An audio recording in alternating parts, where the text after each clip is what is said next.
Just looked at me and said, what the hell's the matter with that guy? Anyway, Edward, thank you. Sergeant First Class, I was telling him my son Bo, who I lost because of what happened in Iraq. Anyway, my son Bo, when he made Major in Iraq, I was there. I wasn't with him when he made that, when he got promoted, but I was with him later at an event, anyway, in Iraq. I didn't want to say where I was, but.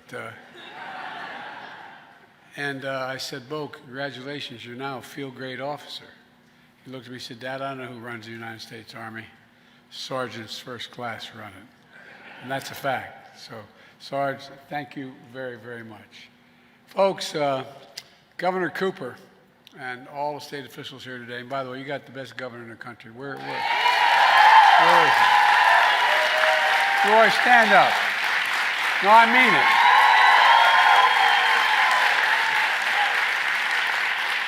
You know what I love about him most?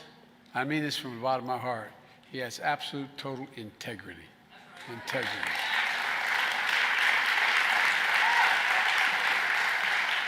Thanks for the welcome back to North Carolina, Gov. I appreciate it very much. I also want to mention Congressman Deborah Ross. Where's Deborah? I just had my picture taken with her. That's probably why she left. No, all kidding aside. Anyway. She couldn't be here, actually. That's not true. I got it mixed up. And she has, she fights very hard for the people of this district, and she's up in Washington right now. And folks, I'm here today to talk about something that doesn't get enough attention, and that's the progress we're making to invest in America, all of America. You know, there's a law written back in the 30s that says when the Congress passes a bill that has money in it to be spent to build something in America, whether it's an aircraft carrier or it's a highway or whatever it happens to be, that the president should use American workers and American products. For the longest time, Democrats and Republican presidents didn't abide by that very much. But I do, because I want to make sure that we're making it in America, building in America with American products, and that's why we've created 14 million new jobs. Folks, bringing opportunity and hope to people and communities across this country. Let me give you one example of bringing high-speed internet to every person in America. Nearly a century ago, Franklin Delano Roosevelt signed the Rural Electrification Act, bringing electricity to every home and farm in America because it was in cities, but it wasn't in a lot of rural areas. Because electricity had become an essential part of modern life. So he wanted to everyone had access to it. He was determined that no American should be left behind, no matter where they lived, whether in a big city or a rural area. Well, I tell you what, I made the same determination about our time, affordable, high-speed internet. It really is critical. It's just as essential today as electricity was a century ago. Who remembers, during the pandemic when schools were shut down, and the Sergeant First Class mentioned it. Kids weren't able to attend school, so they go online. How many of you spent time in McDonald's parking lots tapping into their internet so you could do the homework with your kid? Look, think of all the workers who need internet to do their jobs when they're working from home. So many are working from home, have to work. Small businesses need internet to reach more customers here at home and literally around the world. And our seniors are needed in connection with their doctors through telemedicine because they can't make it to the doctors in person. High-speed internet isn't a luxury anymore. It's an absolute necessity. No, it really is. And yet, when I became president, around 24 million Americans didn't have access to affordable high-speed internet. And for millions more, their internet connection was limited or unreliable. That's why as soon as I came into office, I took action with what we call the American Rescue Plan. And it included more than $25 billion to invest in affordable internet, high-speed internet all across America. A few months later, I signed a piece of legislation which many people didn't think we could get done, the Bipartisan Infrastructure Law. It's a once-in-a-generation investment to rebuild America's infrastructure, our roads, our bridges, our railroads, our high-speed internet, all of it paid for. And look, our goal is to connect everyone in America to affordable, reliable, high-speed internet by the year 2030, everyone in America. Just like Franklin Roosevelt did a generation ago with electricity. I promise to be a president for all America, whether you voted for me or not. These investments help all Americans in red states and blue states as well. We're not leaving anybody behind. Look around North Carolina, and with the leadership of Governor Cooper, with the partnership of your governor, we've invested more than $3 billion to expand high-speed internet in every county across the state. $3 billion.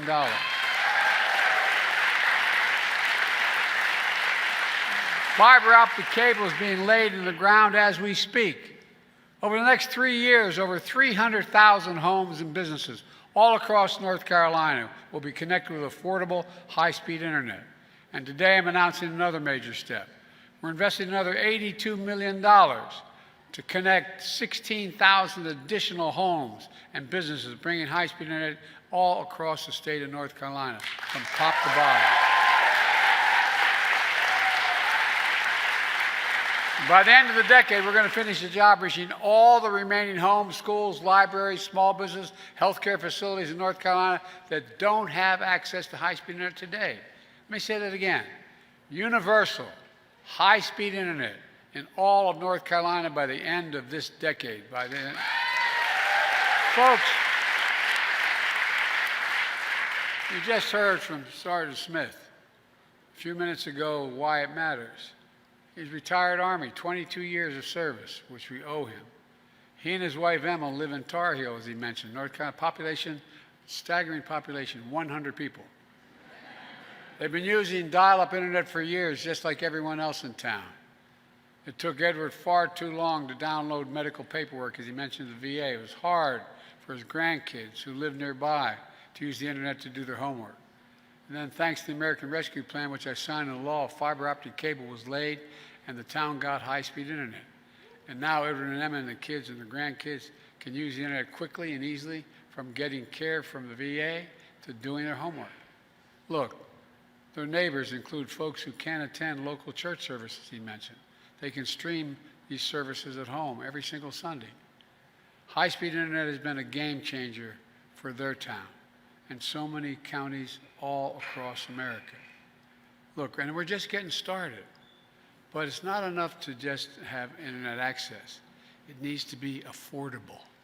Affordable. So, here's what my administration did. We work with internet service providers to bring down prices for people struggling with their payments.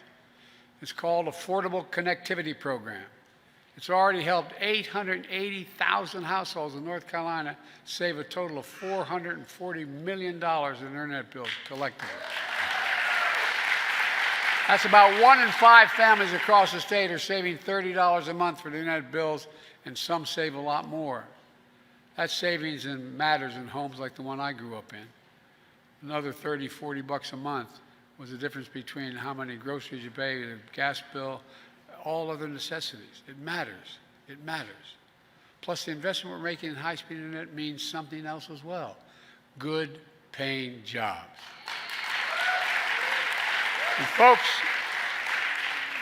just ask the folks at the International Brotherhood of Electric Workers, the IBEW, or the Communication Workers Union, or the Laborers Union. So, we're putting thousands of people to work laying fiber optic cable all across America. And that cable will be made in America, put in by Americans. Even better, a lot of that cable will be made in North Carolina. Two American companies, CommScope and Corning, are investing more than $550 million to manufacture fiber optic cable, creating around 650 good-paying jobs in Hickory, North Carolina. A single starter. And there are going to be more. Already, 40% of all the fiber cable, optic cable in America is being manufactured in Hickory. And no, that number is going to continue to grow. Jobs are going to grow. And when jobs grow, everything grows. Everything grows. Everything in the community grows. All told, during my presidency, we've invested, and I know it's going to sound like not much to you all, but $11 billion in North Carolina. $11 billion in infrastructure, clean energy, everything from high-speed internet to clean water, new roads and bridges. For example, we're investing $1 billion, $1 billion, in a new rail line connecting Raleigh and Richmond, Virginia. Not only creating a whole hell of a lot of jobs, but it's going to take a lot of vehicles off the road. It's going to help with pollution, and guess what? It's going to cut the time. Well, let me give you an idea. Right now, the trip takes about 3 hours by train. With the new rail line, it's going to take you 2 hours. Think what that will mean to people traveling to work and visiting families. Think what it means in the reduction of highway bills. We're also investing $110 million to replace the Alligator River Bridge. Look, that bridge is a major hurricane evacuation route for the Outer Banks. So it's high time it get replaced because it's in trouble. The bridge now is far too low for boat traffic, which means cars have to stop and wait, sometimes several times a day, for the bridge to swing open so boats can pass underneath. Because the bridge mechanism is 60 years old, sometimes when it swings open it can't close, which stops cars and traffic for hours and sometimes days. Now we're building a new, higher bridge that boats can easily pass under. It will be wider and more accessible to more cars to travel across every single day, saving time and saving money. Folks, what we're doing here in North Carolina is just one piece of a much bigger story. To date, 40,000 infrastructure projects have been announced across this nation. Since I've been to office, we've created 14 million new jobs. 440 new jobs in North Carolina alone just since I came to office. That's because of this guy right here. Nearly 800,000 manufacturing jobs nationwide. Unemployment has been below 4% for the longest stretch in American history in the last 50 years. And here in North Carolina, unemployment is even lower. It's 3.5%. And the stats coming out today show that seeking unemployment insurance has even gone down. Fewer people are needing help. That's lower than it was in every single month under the last president. Wages are up. Household wealth is up, not only for middle-class Americans, for Latinos, for Black Americans, for minorities.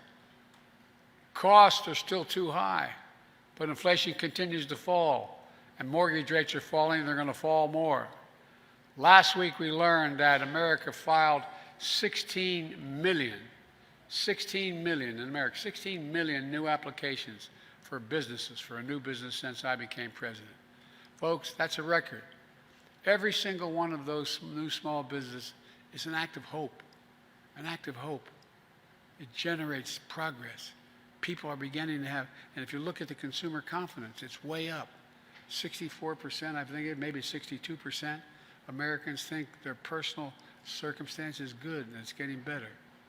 Meanwhile, thanks to the Invest in America agenda, private companies have invested over $640 billion, let me say it again, $640 billion in advanced manufacturing here in America.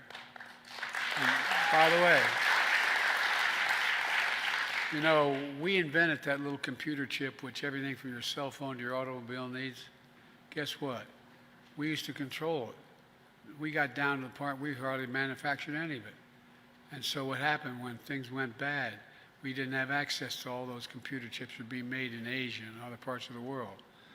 So I got in the plane and went to South Korea. And I said, why don't you come invest in America? One thing led to another.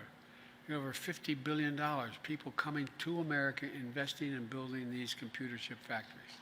And guess what? It's just getting started. But guess what? The fact is that these computer factories, they build what they call fabs.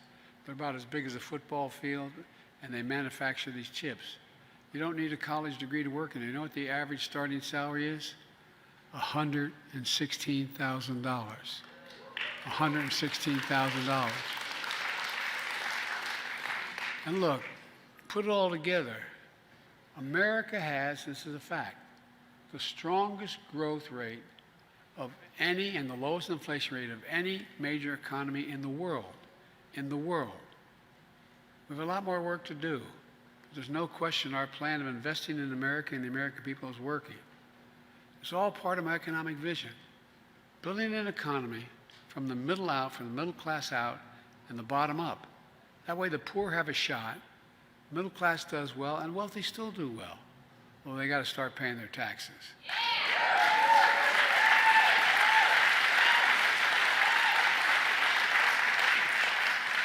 You know, I'm serious. I don't mean paying 60%. I mean just paying the top rate of 38%. Look, folks, you know how many billionaires we have in America today?